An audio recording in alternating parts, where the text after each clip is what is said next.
Hallo, wir sind hier gerade in Hamburg beim Eurovision Weekend und die Pressekonferenz hat soeben stattgefunden. Neben mir steht jetzt die wundervolle Hera Björk aus Island. Welcome to Hamburg, Hera. Thank you so much. Thank you. First of all, we would like to know if you ever have been to Hamburg and what's your impression of the city here? Well, I've never been to Hamburg. I've driven through Hamburg. And I remember when I was driving through it, I was like, ooh, I need to come here. I remember I thought it was beautiful, but I'm really happy to be here. I love the city. I think it's amazing. The weather feels like home, like a wind, a little bit of rain, a little bit of sun. So it's close, like it's like an Icelandic summer. Oh. So I actually feel really well here. Okay, great to hear. And we would, of course, always, we were wondering about your experience in Malmö. Of course, you probably had to answer this question a lot before, but maybe you can also tell our readers now, how do you feel now about your whole Malmö experience? Do you regret anything or did you really enjoy it? What's your impression? Well, I don't regret anything. I had the most amazing team, and we stood strong throughout this whole journey. We knew it was going to be tough. It was going to be different, and we would have to like stick together and like stay positive and keep the joy and all of that. So we did that, and we don't regret anything. Maybe could have had a little bit more drinks.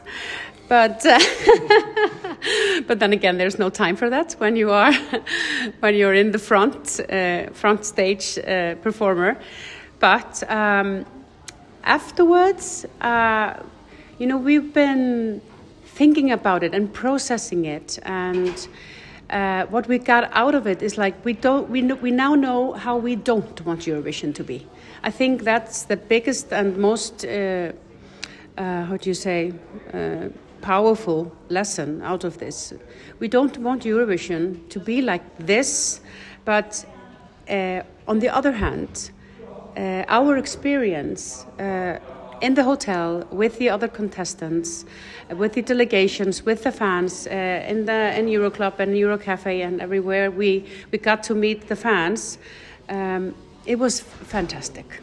So it is about that. It is about uniting. It's about the performers and the fans being able to touch base and being like in a closer relationship than it was in Malmö. But that, of course, was understandable because of all the security. But I think the biggest lesson is we know now how it should not be. And I think that's a fantastic point to move onto into the future. And of course, the media also was reporting, and I think the international fans also heard about Icelandic people haven't been that committed this year to Eurovision. Do you think the joy of Eurovision will come back to Iceland, or is it now like broken or anything? No, I think it is the same as in many places. We have this thing we call the loud minority and the silent majority. And the majority of Icelanders love Eurovision, and they do still, and they will. But this year it was so complicated.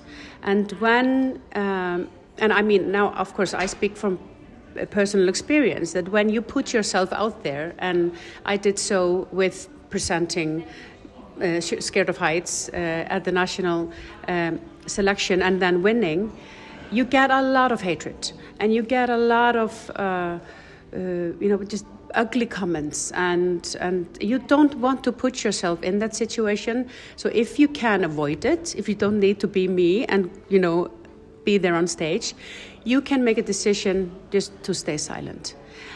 And that was what happened. The loud minority that was scared, wanted change, and for some reason thought that Eurovision had some power over that, went at it, but the loud majority still enjoyed it, but more silently. Okay. So I don't think that there's going to be any problem. We just need to get to an end of the situation that we're having now in the world. But then again, there's always a situation somewhere. So we just need to, we need to be more clear on what Eurovision is, in my opinion. And these voices, the loud voices, are shouting that Eurovision is a political scene that, is doing something negative in the sense of, I don't know, I actually don't get it, because in my mind, in my heart, Eurovision is the exact opposite of like war and negativity. It's peace and it's positivity. So I don't think that Iceland really had a problem with it, but that was what the media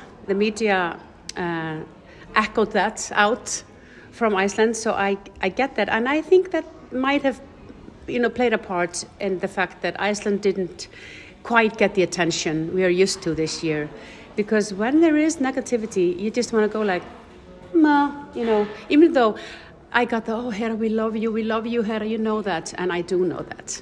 I can feel that. But then many people whisper to my ears, but Iceland this year, the drama, oh my God. So I knew deep down within that this was going to be a hard ride for us. But then it was going to be even more enjoyable. And that's what we did. And speaking of the future of Iceland at Eurovision, do you have any favorite Icelandic artists who you could imagine participating at Eurovision in the future? Oh yeah, I have a lot. I have a lot of ideas about that, but I don't.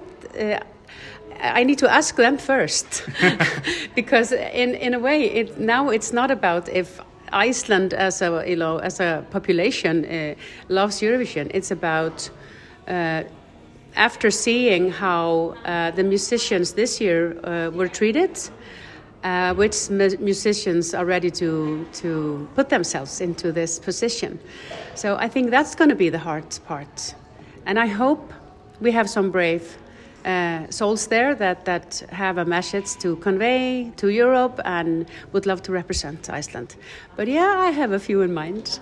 And I'm not going to name them. You won't name them? No. Okay. For me personally, I really love Of Monsters and Men. Yeah, they are internationally known. Yeah. And they make such amazing, authentic music. Yeah, so maybe they will hear this now. We hope so. I mean, we know that they're brave. So they might. Okay. I mean, they are fantastic. So yeah, we need some, but then again, we never know where the dark horses are coming from. So there might be someone we don't neither of us has in mind that rises up and But it's going to be. I'm pretty excited for it. And also speaking, which is the last question now, about your own career. What are the next steps? Do you plan anything big projects or anything in the near future? Yeah, well, I already have a few amazing projects on my table, and they were there before Eurovision this year. So I'm continuing with them. And it's concerts and it's traveling and then of course I have some Eurovision bookings as well, which I love. But then I'm also I'm working in real estate in Iceland, and I'm studying law. So I want to continue with that because it gives me joy, and I absolutely want to give that some attention and time.